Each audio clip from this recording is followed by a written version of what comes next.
다윗이 골리앗을 죽인 뒤로 다윗은 이스라엘의 영웅이 되죠. 사울왕은 다윗이 너무 좋아요. 다윗을 보면 듬직하고 행복합니다. 뿐만 아니라 다윗이 재능이 탁월해서 악기를 기가 막히게 연주합니다. 다윗이 연주하면 근심이 떠나가고 불면증이 사라졌습니다. 뿐만 아니라 아주 출중한 장군이에요. 그래서 블레셋과 싸우면 백전백승입니다. 그래서 다윗을 사울 왕이 호위대장으로 삼고 자신의 딸을 주어서 사위로 삼습니다. 한난 목동이었는데 아주 대단하게 출세를 한 거예요. 이 세상 부러울 게 없습니다. 그런데 위기가 찾아와요. 이스라엘 여인의 노랫소리가 사울왕의 심사를 뒤틀어 놓습니다. 사울은 천천히요, 다윗은 만만이라. 사울이 죽인 블레셋 군대가 1000명이라고 한다면 다윗이 죽인 블레셋 군대가 10,000명이라는 거예요. 이 노랫소리를 들은 사울왕은 다윗을 경계하기 시작을 합니다. 이제 다윗 저놈이 얻을 자리가 이 왕의 자리 4자리밖에 더 있어. 다윗이 있는 한 자기가 위태로웠습니다. 그래서 사울이 다윗을 죽이려고 합니다. 사울왕의 질투가 둘의 관계를 파괴해버리고 맙니다. 이게 장인 사울과 사위 다윗이었는데 이제 추적자 사울과 도망자 다윗이 되고 맙니다. 언제 죽을지 모르는 불안 속에 기약 없이 다윗은 광야를 헤매는 도망자가 되었습니다. 남 때문이 그런가요? 아니에요. 남이 아니에요. 가족 때문에, 장인 때문에. 다윗이 쫓겨다녀야만 했던 불행은 한 번으로 끝나지 않습니다. 다윗이 왕이 된 뒤 한참이 흘렀습니다. 아들 압살롬이 왕자의 난을 일으킵니다. 자신이 왕이 되려고 아버지 다윗을 죽이려고 합니다. 예루살렘 궁으로 쳐들어오는 압살롬에게 쫓겨 다윗은 왕궁을 버리고 맨발로 도망을 갑니다. 더 이상 아버지와 아들이 아닙니다. 남보다 더 무서운 적이 되었습니다. 아니, 품에 안으며 무등 태우며 키웠던 아들이 자기에게 칼을 들이대고 반역을 일으켜 죽이려고 하는데 그때 아비의 마음 어떨까요? 칼 들이대는 자식에게 잡혀 죽을 수도 없고 그렇다고 이겨 승리한들 무슨 복이 있겠어요. 결국 다윗 군사들이 압살롬의 군대에 대승을 거두고 압살롬을 죽입니다. 자신의 군대가 승리했고 이제 다시 왕궁으로 돌아오게 되었지만 기쁠 수가 없습니다. 자식이 죽었는데 누가 행복해요? 압살롬아, 압살롬아, 내 아들 압살롬아. 다윗의 통곡 소리가 성을 울립니다. 여러분에게 무너진 관계는 없으신가요? 받은 상처 때문에 서로 왕래를 끊고 사는 사이 없으세요? 안 보면 서로 편하지 이런 생각하지 않습니까? 부모와 자식 간에도 안 보면 당장 편할 수 있어요. 형제 간에도 이제 지긋지긋해서 다시 보고 싶지 않을 수 있습니다. 그런데 이게 불행이에요. 왜냐하면 관계가 불행한 사람이 불행하기 때문에 그렇습니다. 여러분, 어디 가나 트러블 메이커가 있죠. 그 사람이 끼면 꼭 문제가 돼요. 이런 사람을 관계 폭탄이다 이렇게 이야기합니다. 개척교회 할 때가 있었어요. 개척교회 할 때가 있었습니다. 근데 거기에 초등학교 한 6학년 아이들 7명이 야, 얘네들이 아주 뭐 똘똘똘똘 뭉쳐다니고 또 얼마나 예쁘게 신앙생활 잘하고 교회 열심히 다니는지 예뻐 죽겠어요. 그런데 어느 날부터 얘네들 사이에 금이 가고 또 패가 나뉘고 왕따가 시작되었습니다. 그래서 왕따 당하고 있는 아이 하나가 엉엉 울면서 엄마에게 이야기하게 되었고 엄마가 저에게 찾아왔어요. 목사님, 우리 아이가 지금 이렇게 저렇게 해서 왕따 당하고 있는데 어떻게 이 교회를 다니겠습니까? 저 교회 떠나겠습니다. 그래서 제가 사정을 알아보기 시작을 했습니다. 새로 들어온 여자아이가 그 7명 사이에 끼면서 문제가 생기기 시작했습니다. 참 어린 녀석인데 친구들 이간시키는데 아주 선수야. 그래서 자기에게 붙는 친구는 자기 편 만들고 그렇지 않은 친구는 왕따 시키기 시작을 했습니다. 그 아이 트러블 메이커예요. 미꾸라지 한 마리가 들어와서요 온 연못을 휘저어 놓았어요. 그래서 이 교사가 얼마나 아파하는지 모릅니다. 그런데요, 그 교사 이야기를 들으면서 제가 깜짝 놀랐어요. 사실 그때요, 저는 그 애 엄마 때문에 너무 골치 아팠기 때문에 그래요. 그 애 엄마가 끼면 꼭 이간질이 시작되었어요. 속회가 문제가 되고요, 선교회가 시끄러웠습니다. 정말 도려내고 싶은 교인이었습니다. 그런데 그 엄마의 그 딸이었어요. 야, 그래서 그 엄마를 불러서 상담을 시작했습니다. 엄마 이야기를 털어놓게 했어요. 엄마 이야기를 들어보니까 참 눈물겨운 어린 시절을 보냈더라고요. 엄마가 자기 엄마가 자기 5살 때 아빠하고 못 살겠다고 자기 버리고 집을 나갔다는 거예요. 그래서 5살 나이에 할머니 집에서 자랐어요. 몇 년이 지난 뒤 아빠가 재혼을 하게 됐고 다시 아빠 집으로 갔는데 그때가 사춘기에 막 들어설 때였습니다. 새 엄마에게 고분고분은 할 나이가 아니었습니다. 참 많이 맞고 자랐습니다. 아빠에게도 많이 맞았고 엄마에게는 아빠 없을 때 더 가혹하게 맞았습니다. 결국 중학교 때 가출을 해서 안 해본 것 없이 다 하면서 살았답니다. 그러면서 마음에 참 많은 상처와 아픔이 깃들었어요. 친엄마는 만났어요. 어디 산다는 얘기 들었는데요, 만나고 싶지 않아요. 그러면 아버지하고는 왕래를 하세요? 인연 끊고 산 지 오래됐어요. 꼴도 보기 싫어요. 그 이야기 들으면서 참 살아온 인생이 눈물겹네요. 어떻게 견디고 살아오셨어요. 참 대단하세요. 이 한마디에 이분의 마음이 무너져 흐느껴 울기 시작을 했습니다. 한참을 울던 엄마가 한마디 하는데 깜짝 놀랐어요. 저는 제가 너무 싫어요. 그리고 저를 꼭 닮은 제 딸도 너무 싫어요. 그때 깨달았어요. 자기 자신을 사랑할 수 없으면 다른 사람을 사랑할 수 없구나. 자기 자신을 미워하니까 다 다른 사람이 밉구나. 여러분, 다윗이 불행한 관계 때문에 고통을 당하지만 다윗 입장에서 보면 정말 억울하기 짝이 없어요. 자신 쪽에서 관계를 파괴한 게 아니에요. 자신은 사울 왕에게 충성하고 이스라엘 민족에게 충성한 죄밖에 없어요. 그런데 사울 왕에게 버림받고 쫓겨다니는 것이죠. 그렇다고 다윗은요, 이상하게 안 갚음하지는 않아. 사울 왕을 죽일 수 있는 2번의 기회가 있었지만 2번 다 그냥 살려줍니다. 이걸 알게 된 사울 왕이 소리 높여 울면서 이렇게 말합니다. 사무엘상 24장이에요. 나는 너를 괴롭혔는데 너는 나에게 이렇게 잘해주었으니 네가 나보다 의로운 사람이다. 도대체 누가 자기의 원수를 붙잡고서도 무사히 제 길 가도록 도와주겠느냐. 내가 오늘 나에게 이렇게 잘해주었으니 주께서 너에게 선으로 갚아주시기를 바란다. 나도 분명히 안다. 너는 틀림없이 왕이 될 것이고 이스라엘 나라가 내 손에 굳게 설 것이다. 여러분, 다윗이 불행한 관계를 완전히 역전시킵니다. 자기를 죽이려던 사람 입에서 축복이 나온 거예요. 이렇게 역전시키는 힘이 어디서 나왔을까?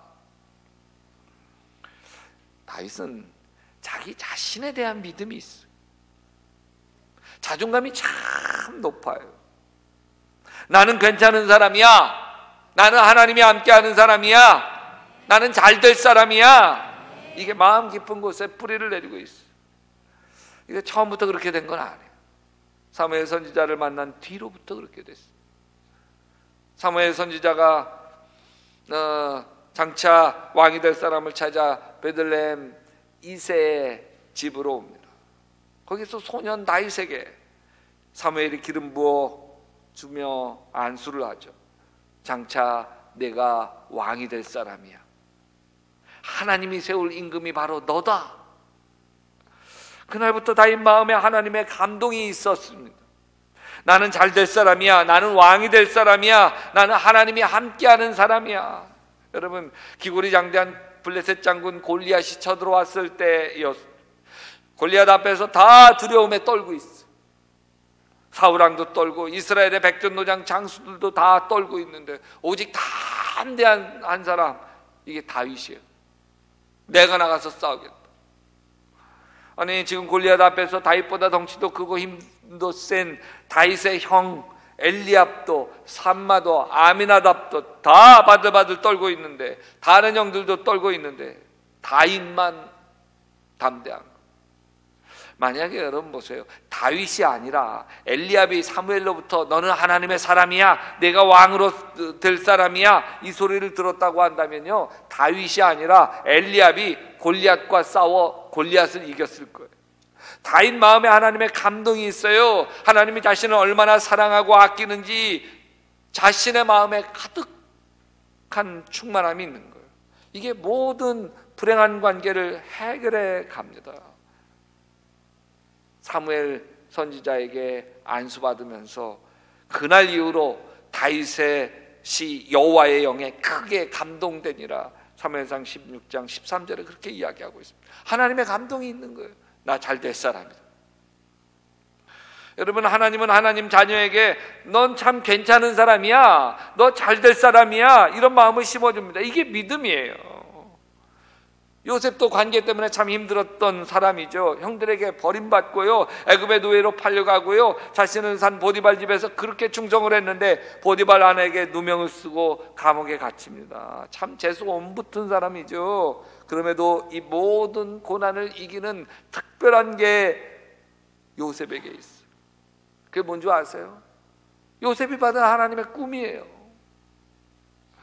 여기 형들의 볕단이 자기 볕단에게 절하고 형들의 별들이 자기 별에게 절하는 꿈인데, 이거는 쉽게 표현하면 나 존경받을 사람이야, 나 잘 될 사람이야, 나 하나님이 축복해 주는 사람이야. 그래서 온갖 고난을 당해도 굴하지 않아요. 무릎을 꿇지 않습니다. 결국 자신의 꿈을 이루게 되죠. 여러분, 사역의 길을 가는 예수님도 똑같아요. 세례받고 예수님이 올라왔을 때 하늘문이 열리면서 하늘에서 소리가 있어서 이는 내 사랑하는 아들이요 내 기뻐하는 자다, 이렇게 이야기합니다. 하나님이 날 사랑하시지, 이거 붙들고 십자가까지 간 거예요. 여러분, 우리에게 하나님이 세례를 베풀어 주실 때도 똑같이 안에서 그런 음성이 있는 거예요. 우리가 잘 못 들어서 그렇지. 이는 내 사랑하는 아들이요 딸이요 내가 기뻐하는 자다.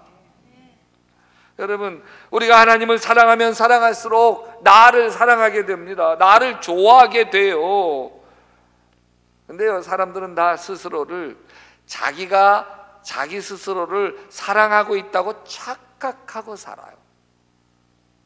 자기가 손해보지 않고 자기 것 알뜰하게 챙기고 욕심을 채워가고 있는 것을 내가 나를 사랑하고 있다고 착각하고 있는 거예요. 여기 탕자의 비유에 나오는 둘째 아들이 재산 다 챙겨 떠나고 자기 멋대로 허랑방탕하게 살아가는 거, 이게 자기를 사랑하는 것이라고 착각하고 있는 거예요. 여러분, 자기를 사랑한다고 하는 거는 그렇게 얄팍한 게 아니에요. 자기를 사랑하는 거는 내가 생각해도 내가 근사하게 되는 거예요. 자기를 사랑하는 것은 자기가 원하는 자신이 되어가는 거예요. 내 배우자에게 참 좋은 남편, 좋은 아내가 되고 싶잖아요. 그게 되어가는 거, 이게 자기를 사랑하는 거예요. 사도 바울이 에베소서 5장 28절에 이렇게 이야기합니다. 이와 같이 남편들도 자기 아내 사랑하기를 자기 자신과 같이 할지니 자기 아내 사랑하는 자는 자기를 사랑하는 것이라. 아내를 내 기분대로 종부리듯 하는 것은 자기를 사랑하는 게 아니에요. 그것은 자기 아내에게 군림하고 싶어하는 자기 탐욕을 사랑하는 거지. 나는 지고 못 살아, 자기를 사랑하는 게 아니에요. 자기 아집, 자기 고집, 자기의 성질을 사랑하는 것이지. 여러분, 아내로부터 난 다시 태어나도 당신을 내 배우자로 맞이하고 싶어, 난 당신하고 살아서 너무 좋아, 이 이야기를 듣게 되는 게 나를 사랑하는 거예요. 나를. 여러분, 내가 내 마음에 드세요? 자기 자신을 조용히 들여다보세요. 내가 낯설지 않나요? 나는 좋은 남편, 좋은 아내 되고 싶었는데 어느새 내 배우자를 슬프게 하고 아프게 하고 있지 않습니까? 자식을 낳을 때 정말 이 아이에게 좋은 엄마, 좋은 아빠 되고 싶었는데 자식에게는 맨날 잔소리하고 자식은 반항하고 그래서 절망하고 있지 않나요? 아니, 내가 되고 싶었던 나는 어디로 가고 어떻게 하다 보니까 내가 봐도 한심한 내가 되어 있지 않습니까? 내가 누구지? 아, 나 이런 내가 정말 싫다. 쉽지 않으세요? 왜 사람들은 이렇게 자기 자신을 사랑하지 못하게 되었을까요? 비교 때문에. 뭐 때문이라고요? 비교. 성적으로 비교다. 외모로 비교다.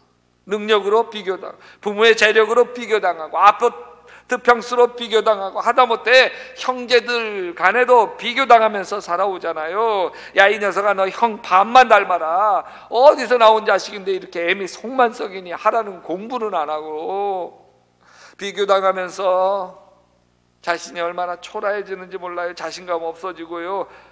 자기 자신을 사랑하지 못하게 돼요. 아, 난 되는 게 없어. 내 인생 늘 그렇지 뭐. 이 바보 같은. 자, 보세요. 지금 여러분의 얼굴 마음에 드세요? 왜 마음에 안 드는 줄 아세요? 자기 키 마음에 드세요? 자기 체중 마음에 드세요? 자기 직장 마음에 드세요? 자기 월급 마음에 드세요? 자기 차 마음에 드세요? 자기 살고 있는 아파트 마음에 드세요? 왜 마음에 안 드세요? 다른 사람의 시선으로 자신을 보니까 마음에 안 드는 거예요. 다른 사람하고 비교하게 되니까 마음에 안 드는 거예요. 비교는 다른 사람의 눈으로 자기를 평가하는 거예요. 우리는 자신과 남을 비교하면서 수많은 상처를 스스로 마음에 꽂으면서 살아요. 이게 얼마나 아픈데요.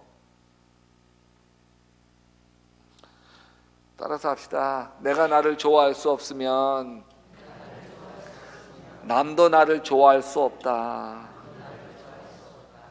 여러분, 관계가 흐트러지는 건 나하고 나의 관계가 흐트러져 있기 때문에 그런 거예요. 저도 저 자신을 좋아할 수 없었어요. 저는 가난한 부모 밑에서 자랐습니다. 강원도 촌놈이었어요. 내세울 만한 게 없었어요. 제가 뭐 키가 큰가, 얼굴이 잘생겼나, 마른 얼굴에. 고등학교 다닐 때 축구를 하면요, 저는 늘 주전 멤버였습니다. 선수들이 뛰면 저는 주전자 들고 물 따라주는 주전 멤버. 아니, 여학생에게 잘 보이고 싶은데 내세울 만한 게 없어요. 그래서 늘 열등감에 시달렸습니다. 고등학교 2학년 때 후배 중에 몇 달을 혼자 짝사랑했던 여학생이 있었습니다. 용기를 냈어요. 아무개야, 나 너 좋아해. 우리 사귈까? 뭐 이딴 남자가 다 있어. 자, 겨울에 뺨 맞았어요. 그리고 끝나버렸어. 그 뒤로부터는 좋아도 더 말 못하고 더 내가 바보 같았습니다. 그런 나를 남이 무시하기 전에 먼저 내가 무시했습니다. 바보 같은 나는 싫었어요. 내가 나를 싫어하는데 누가 나를 좋아할 수 있겠어? 근데 오늘 말씀에서 베드로가 자신을 비하하는 이들에게 용기를 주는 말씀을 하셔요. 베드로전서 2장 9절, 그러나 너희는 택한 족속이요 왕같은 제사장들이요 거룩한 나라요 하나님의 소유된 백성이니 이는 너희를 어두운 데서 불러내어 그의 기이한 빛에 들어가게 하신 이의 아름다운 덕을 선포하게 하려 하심이니라. 하나님은 달라요. 하나님은 내가 싫어하는 나를 하나님은 싫어하지 않으셨어요. 있는 모습 그대로 사랑하십니다. 로마서 5장 8절, 우리가 아직 죄인 되었을 때에, 내가 형편없을 때라는 거예요. 내가 허물이 가득할 때라는 거예요. 내가 나 자신을 싫어하고 원망할 때라는 거예요. 그리스도께서 우리를 위하여 죽으심으로 하나님께서 우리에 대한 자기의 사랑을 확증하셨느니라. 내가 형편없을 때 예수님은 내 허물을 다 뒤집어 쓰고 십자가에 달리셨고, 이걸 통해서 하나님 아버지가 우리를 얼마나 사랑하시는지 확증해 주셨다고 하는 거예요. 아멘. 세상으로 가면 갈수록 다른 사람과 나를 비교하게 됩니다. 그래서 나 자신이 초라해요. 하찮은 사람 같아요. 그러나 하나님께로 가면 갈수록 내가 소중해집니다. 나를 있는 모습 그대로 사랑해 주셔요. 왜? 하나님이 십자가에 당신의 아들을 내주기까지 나를 아끼시고 사랑하시기 때문입니다. 날 사랑하심, 날 사랑하심, 날 사랑하심. 어디에? 성경에 써있네. 여러분, 저는 참 어리숙했어요. 외모에 대한 열등감도 많았고 여자 앞에서 얼굴이 홍당무가 되게 일쑤였어요.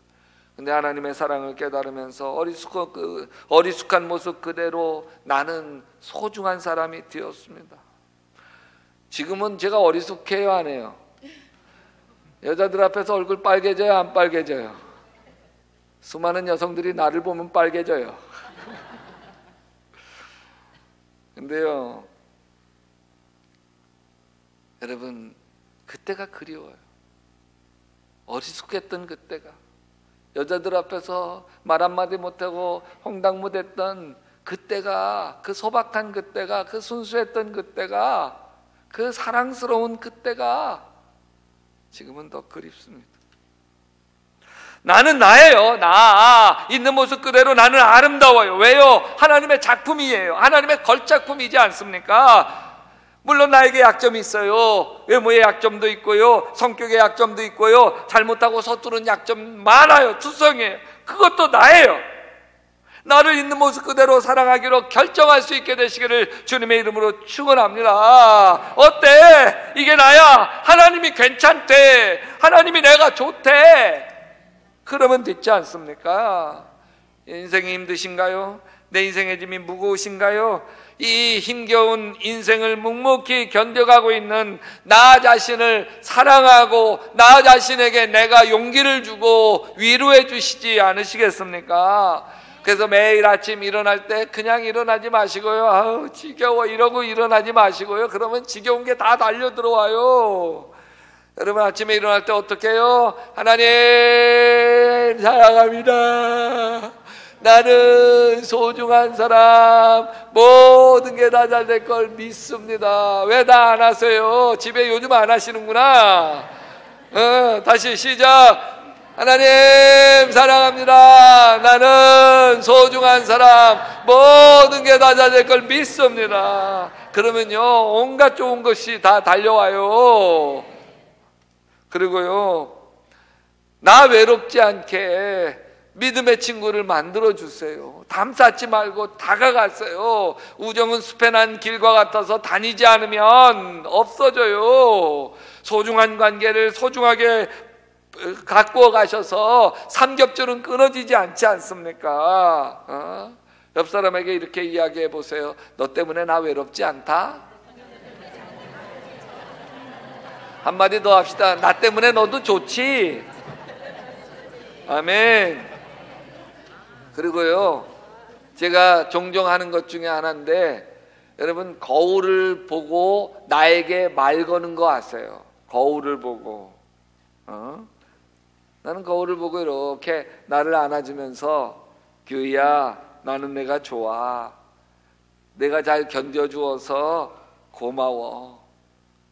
규희야, 내가 나여서 참 좋다. 내가 너 사랑하는지 알지? 오늘 많이 힘들었지? 너 샤워하고 푹 쉬어.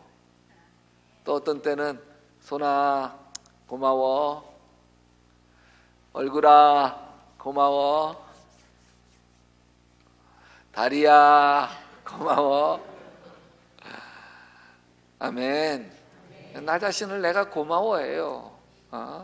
따라서 합시다. 자기 이름을 부르며, 규희야, 내가 나여서 너무 좋아.